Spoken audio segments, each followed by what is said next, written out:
Good morning friends. Hello viewers, எப்படி இருக்கீங்க எல்லாரும்? ரொம்ப நாள் ஆச்சு உங்களை நான் மீட் பண்ணி. இன்றைக்கி உங்களுக்கு லஞ்சுக்கு குட்டி வெங்காயம் போட்டு சாம்பார் பண்ணி காமிக்கலாம்னு நினச்சிட்டுருக்கேன். அரைச்சி விட்ட சாம்பார். சண்டேனா எங்கள் காலத்தில் நாங்கள் இது தான் பண்ணுவோம்.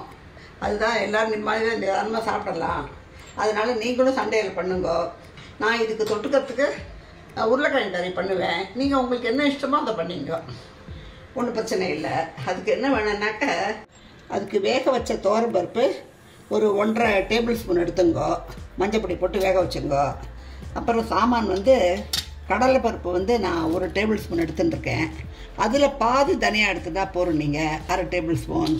மிளகாவத்தில் இந்த மிளகாவத்து காரம் இருக்காது, இது நல்ல காரமாக இருக்கும். அதனால் இது கலர் நல்லா கொடுக்கும். அதனால் ரெண்டையுமே கலந்து போட்டுருக்கேன் நான். அதுக்கப்புறம் அதுக்கு தேவையான புளி, ஒரு நெல்லிக்காய் சைஸு, ஒரு 1/2 பெங்களூர் தக்காளி எடுத்துட்டுருக்கேன், ஒரு சின்ன நாட்டு தக்காளி எடுத்துட்டுருக்கேன், இவ்வளோ தேங்காய், அதாவது ஒரு 1.5 பத்தை. அப்புறம் குட்டி வெங்காயம் உரிச்சு வச்சுட்டுருக்கேன், இவ்வளோ குட்டி வெங்காயம். இப்போ நம்ம சாம்பார் பொடிக்கு வறுத்து அப்போ சாம்பார் எப்படி பண்ணுறதுன்னு காமிக்கிறேன். இல்லையா, கடலைப்பருப்பு, தனியா, மிளகா வத்தல், தேங்காய் எல்லாம் நீங்கள் வேணும்னா, நான் சாயந்தரமாக வெங்காயம் போடுறதுக்கு பெருங்காயம் போடுறதில்ல. உங்களுக்கு வேணும்னா பிரியப்பட்டா போட்டுங்க, ஆப்ஷன் தான், அது கம்பல்சரி கிடையாது. இப்படி இது மாதிரி நல்லா கோல்டன் ப்ரௌனில், நல்லா டார்க்கு கோல்டன் ப்ரௌனில் வறுத்துருங்க. வறுத்துட்டு அதே இழுப்ப சட்டியிலேயே நீங்கள் தாளிச்சு கொட்டுட்டு வெங்காயத்தை வதக்கிடலாம். இப்போ நான் காமிக்கிறேன். அதுக்கு ஒரு 1/2 டீஸ்பூன் போட்டுங்க. வெந்தயம் போட்டுங்க. வெந்தயம் தான் நல்ல வாசனை கொடுக்கும், நம்ம ஹைலைட்டு போட்டுங்க. அது சிவக்கட்டும். நம்ம உரித்து வச்சுருக்கோம் இல்லையா வெங்காயம், அதை போட்டு நல்லா வறுத்துருங்க. நல்லா வறுத்ததுனாக்க உங்களுக்கு ரொம்ப பிடிக்கும், வாசனையாகவும் இருக்கும், டேஸ்டியாகவும் இருக்கும். இப்போ வெங்காயத்தை போட்டுருவேன். நல்லாவே வறுத்துருங்க. நல்ல கலர் மாதிரி கோல்டன் ப்ரௌன் இருக்கும். ஒரு 1/2 வெங்காயம் வதங்கினோடனே தக்காளி நறுத்து அதில் போட்டுருவோம். அப்போ தக்காளி சேர்ந்து நல்லா வதங்கிடும். அதுக்கப்புறம் நம்ம புளி கரைச்சி ஊற்ற வேண்டியது தான். இப்போது இந்த வெயில் காலத்தில் நீங்கள் கூட பச்சை வெங்காயம் பிடிச்சா பச்சை வெங்காயம் சாப்பிட்லாம். பெரிய வெங்காயத்தோட சின்ன வெங்காயத்தில் தான் நிறைய பவர் ஜாஸ்தி, நம்மளுக்கு உடம்ப கூலாக வச்சுக்கோம். சில பேருக்கு பச்சை வெங்காயம் பிடிக்காது. அப்படி நீங்கள் என்ன பண்ணுங்க, ஒரு முட்டை நல்லெண்ணெய் ஊற்றி சின்ன வெங்காயத்தை நல்லா வதக்கிட்டோம், வெறுமனே தின்னுங்க. வேணுன்னா உப்பு போட்டுக்கலாம், 2-3 சிட்டிக்கு உப்பு வதங்கும் போது போட்டு காலங்காலத்தில் சாப்பிட்டீங்கன்னாக்கா வெயிலெலாம் உங்களுக்கு அந்த இது அஃபெக்ட் ஆகாமல் இருக்கும். சூடு உஷ்ணம் அஃபெக்ட் ஆகாமல் பாடியை கூலாக வச்சுக்கும். பச்சை வெங்காயம் ரொம்ப ரொம்ப ரொம்ப நல்லது. வாயில் வாசனை அடிக்கிறதுன்னு பார்க்காதீங்க. ஒரு ஏலக்காயை முன்னா சரியாக போயிடும் வாசனை, அது வெங்காய வாசனை அடிச்சிடும். ஏலக்காயும் ரொம்ப நல்லது. டெய்லி ஒரு ஏலக்காய் சாப்பிட்ணும்.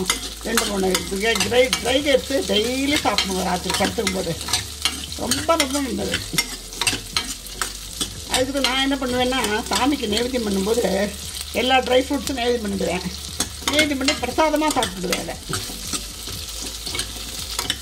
இப்போ வதங்கிட்டு இப்போ நம்ம தக்காளியை நறுக்கி அதில் போட்டுருக்கு. இப்போ தக்காளியும் போட்டுட்டேன். இதுவும் நல்ல கொஞ்சம் ஸ்மாஷ் ஆகிற வரைக்கும் வதக்கிடுவோம். வதக்கிட்டு இதில் புளி கரைச்சி ஊற்றிடுங்க. நான் ஏன் ஒரு குட்டி நாட்டு தக்காளியும் ஒரு பெங்களூர் தக்காளி ஆஃபும் போட்டிருக்கேன்னா, பெங்களூர் தக்காளியில் புளிப்பு தன்மை, நாட்டு தக்காளி புளிப்பு ஜாஸ்தி, கொஞ்சம் ஸ்வீட்னஸ் இருக்கும் பெங்களூர் தக்காளியில். அது ரெண்டையும் கலந்து போட்டாக்க நல்லாயிருக்கும் அதோட காம்பினேஷன். கொஞ்சம் ஸ்மாஷ் ஆகிற வரைக்கும் வதக்கிடுங்க. அந்த புளி ஒரு பெரிய நெல்லிக்காய் சைஸு, ஏன்னா நம்ம தக்காளி போடுறதுனால புளியோட அளவு கம்மி போடும். குடும்பம் வரைக்கும் ஓடு இல்லாதக்கு வடிகட்டி வச்சுருங்க.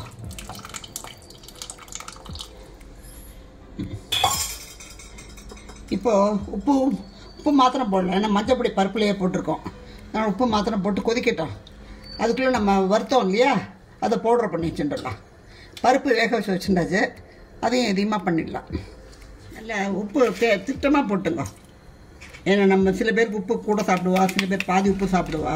அதனால் உங்களோட ஃபேமிலியை பொறுத்து இருக்குது நீங்கள் உப்பு போடுறது. நான் கரெக்ட் அளவு போட்டிருக்கேன், கம்மியாக போடல ஜாஸ்தியாகவும் போடல.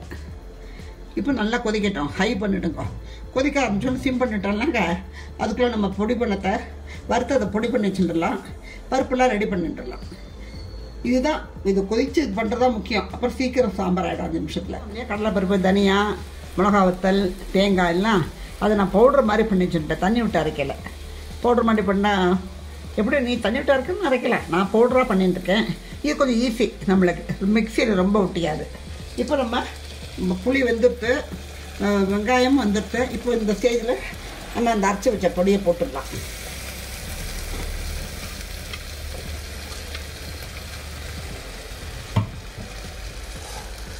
அப்புறம் பருப்பு வேக வச்சு வச்சுட்டோம் இல்லையா, அதையும் நல்லா கரைச்சி வச்சுன்னுட்டேன்.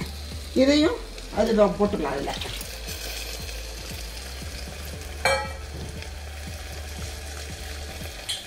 பார்த்துட்டு எத்தனை தண்ணி வேணுமோ அத்தனை ஊற்றிக்கலாம். நல்லா இலக்கி விட்டுருங்க, இலக்கி கொடுத்துருங்க. அப்புறமா இப்போ நிறைய தண்ணி ஊற்றலாம். நல்லா ஒரு டம்ளர் 1.5 டம்ளர் தண்ணி ஊற்றலாம்.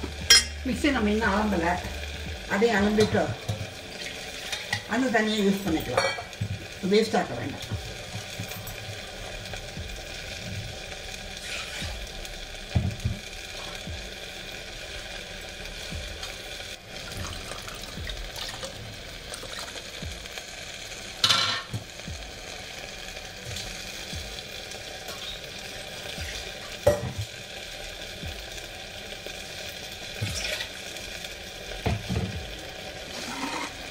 இன்னும் கூட என்ன, கடலைப்பருப்பு வந்து கொதிச்சு நேரம் ஆக திக்காகிக்கும். அதனால் இன்னும் கொஞ்சம் அது ரொம்ப தண்ணி ஊற்றலாம். ஏன்னா சாப்பிடும்போது கரெக்டாக இருக்கும். எந்த சமையல் எதுவுமே சமைச்சிட்டு அட்லீஸ்ட் 10-15 நிமிஷமாவது கழித்து சாப்பிடுங்க. அப்புறம் பாத்திர பாகமாகும். இந்த திக்னஸ் போகும். பின்ன இது கொதிக்கட்டும், கொஞ்சம் ஹை பண்ணிவிடுங்க. கொதிக்கும். கொத்தமல்லி கருவேப்பிலையெல்லாம் போட்டுட்டேன்னா நீங்களும் இந்த ஸ்டேஜில் போட்டுடலாம். கொத்தமல்லி கருவேப்பிலை அரைச்சி விட்ட சாம்பார் ரொம்ப டேஸ்ட்டாக இருக்கும். உடம்புக்கு ரொம்ப நல்லது. சண்டே பண்ணுங்க, என்ஜாய் பண்ணி சாப்பிட்லாம். எல்லாம் ஜாலியாக குடும்பமே உட்காந்து சாப்பிடுவோம் இல்லையா, அவள் ஜாலியாக பேசிட்டு அரட்டை அடிச்சுட்டு சாப்பிட்றது சரியாக இருக்கும். எதையுமே நான் வேஸ்ட் பண்ணேன். எல்லாத்தையும் க்ளீனாக அலம்பி ஊற்றிட்டேன். இப்போ இது கொதிக்கட்டும். இப்போ பாருங்க, நல்லா கொதிச்சுட்டு இந்த கொதி போகிறோம். இப்போ நீங்கள் இறக்கிடலாம். நம்ம கேஸ் அணைச்சப்புறமும் கொதிச்சுட்டே இருப்போம். கேஸையும் நம்ம சேவ் பண்ண மாதிரி ஆகிடும். கொதிக்கிறது பற்றியெல்லாம் கேஸ் அணைச்சப்புறமும் ஒரு 5 நிமிஷம் கண்டிப்பாக கொதிக்கும் அந்த ஹீட்டுக்கு. முடிச்சாச்சு, சாம்பார் முடிச்சாச்சு. சாப்பிட வேண்டியது தான். பண்ணுங்கோ, சாப்பிடுங்கோ. உங்களுக்கு என்ன விருப்பமான காயோ அதை பண்ணிங்கோ. நான் உருளைக்கிழங்கு தான் காம்பினேஷன் நான் பண்ணுவேன். கண்டிப்பாக சண்டே அன்றைக்கி அப்பளம் பறிப்பேன். பப்பளமோ ஏதோ பறிப்பேன். நீங்களும் பறிச்சுங்கோ. வெங்காயம் போட்டு அரைச்சி விட்ட சாம்பார் ரெடி. சாப்பிடுங்கோ, என்ஜாய் பண்ணுங்கோ. எனக்கு ஃபீட்பேக் கொடுங்கோ. நெக்ஸ்ட் ரெசிபியோட நான் மீட் பண்ணுறேன். பாய்.